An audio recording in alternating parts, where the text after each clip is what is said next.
جب آپ مجھے فاطمہ کہیں گے تو حسن و حسین، زینب اور ام کلثوم کو ماں یاد آ جائے گی۔ اجرکم اللہ، آپ کی آوازیں بلند ہو رہی ہیں۔ مجھے آپ فاطمہ نہ کہیے گا، میرا نام بدل ڈالیے۔ میرے مولا نے فرمایا ہم آج کے بعد تمہیں ام البنین کہیں گے، بیٹوں کی ماں، بیٹوں کی ماں۔ چلیے اپنے ذہنوں کو کچھ دیر کے لیے پہلے کربلا لے چلیے۔ جب ہم مجلس میں مصائب پڑھتے اور سنتے ہیں نا تو کچھ دیر کے لیے ہمارے ذہن کربلا جاتے ہیں۔ اللہ آپ کے بدنوں کو بھی بار بار کربلا لے جائے۔ عزادارو چلیے کربلا چلیے۔ ایک ایسی ماں بھی کربلا میں ہے۔ یوں تو 9 مائیں ہیں جن کے بچے کربلا میں قربان ہوئے ہیں، اور مائیں بھی ایسی ایسی شیر دل مائیں جی، جناب رباب جیسی ماں جنہیں رونا آ رہا ہے اپنی آوازوں کو آزاد کریں۔ جب آپ بلند آواز سے روتے ہیں نا تو امام جعفر صادق دعا دیتے ہیں، یا اللہ یہ ہمارے عمر کو زندہ کر رہے ہیں۔ ایک ماں جناب رباب، ایک ماں جناب ام لیلہ رو رہے ہیں نا، اب ایک ماں ام فروا، حضرت قاسم کی ماں جی۔ ایک ماں کا نام لوں جس نے ساری زندگی اپنے بچوں پر گریہ نہیں کیا۔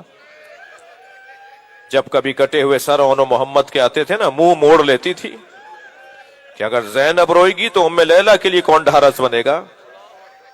وہ زینب کبریٰ جیسی ماں۔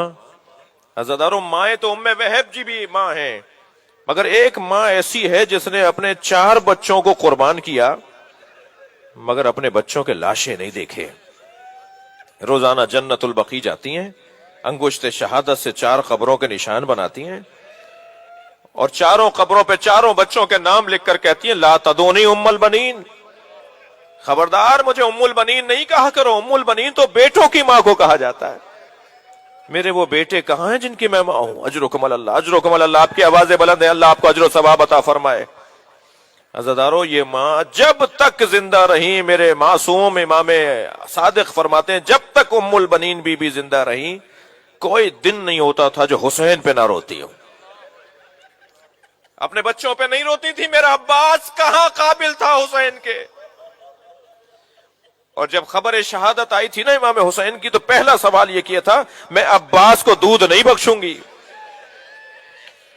تو پوچھنے والے نے کہا تم عباس سے کیوں ناراض ہو؟ کہا عباس کے ہوتے ہوئے حسین مارا گیا۔ کہا نہیں بی بی، نہیں بی بی، عباس پہلے مارا گیا۔ اور جب جناب زینب سے پہلی ملاقات ہوئی نا واقعہ کربلا کے بعد تو پہلا سوال یہ کیا بتاؤ میرا عباس کیسے مارا گیا؟ فرمایا اماں میرے بھائی کو کچھ نہ کہیے گا، میرا بھائی بازو کٹوا کر شہید ہوا۔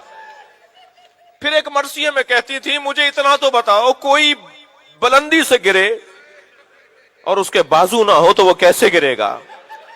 میرا عباس جب گھوڑے سے گر رہا تھا تو میرے عباس کے بازو نہیں تھے۔ ساری زندگی جس بی بی نے حسین پر گریہ کیا، حتیٰ 64 ہجری میں بی بی کی شہادت رحلت ہوئی ہے 13 جمادی الثانی جو کل کی تاریخ ہے، 13 جمادی الثانی 64 ہجری میں واقع کربلا کے 3 سال اور کچھ مہینے بعد جناب ام البنین کی شہادت ہوئی ہے۔ 3 سال کچھ مہینے روزانہ مرثیہ پڑھتی تھی، روزانہ کبھی علی اکبر کو یاد کر کے، کبھی قاسم کو یاد کر کے، کبھی اون و محمد کو یاد کر کے۔ مرثیوں کی تعداد بھی جناب ام البنین کی بہت ہے، بی بی شاعرہ بھی تھیں، بی بی مرثیہ لکھتی تھیں، جو مرثیے کے تقاضے ہیں وہ پورے بی بی کے مرثیے موجود ہیں، بی بی کے مرثیے موجود ہیں۔ ایک روایت کہتی ہے کہ محلہ بنی ہاشم سے ایک دن مروان کا گزر ہوا، وہ اپنے اونٹ پر بیٹھا ہوا تھا کہ ایک گلی میں جب ایک داخل ہوا تو ایک گلی میں گزرتے ہوئے کیا دیکھا کہ ہر آتا جاتا شخص رو رہا ہے۔ جو اس گلی سے گزر رہے ہیں نا لوگ، آگے سے آ رہے ہیں، کوئی پیچھے سے گزر رہا ہے، کوئی دائیں بائیں ہو رہا ہے، کوئی آ رہا ہے جا رہا ہے، وہ روتا ہوا جا رہا ہے۔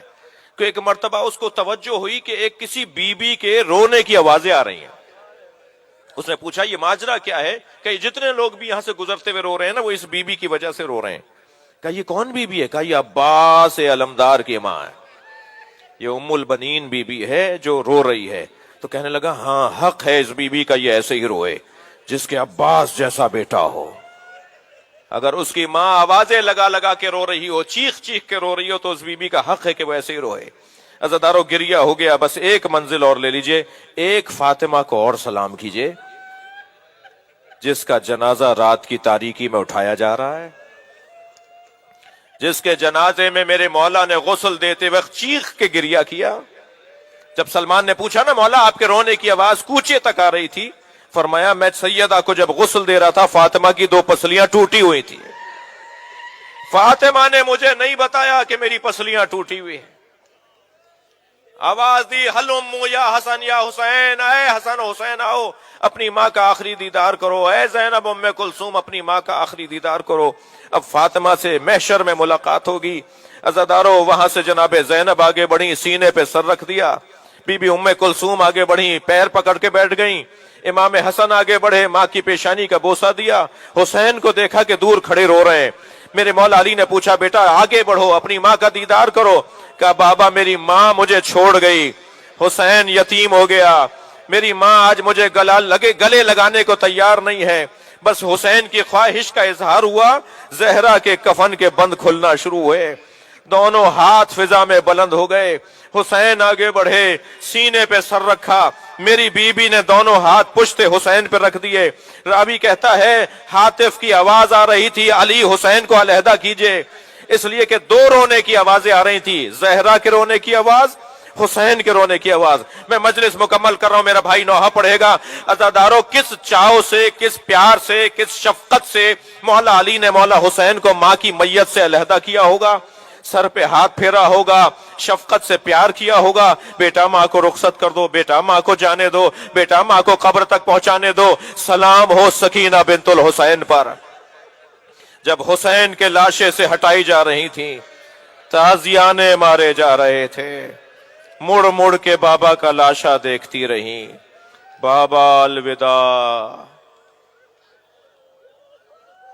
الا لعنت اللہ علی قوم الظالمین فسیعلم الذین ظلموا ای منقلب ینقلبون۔ یا حسین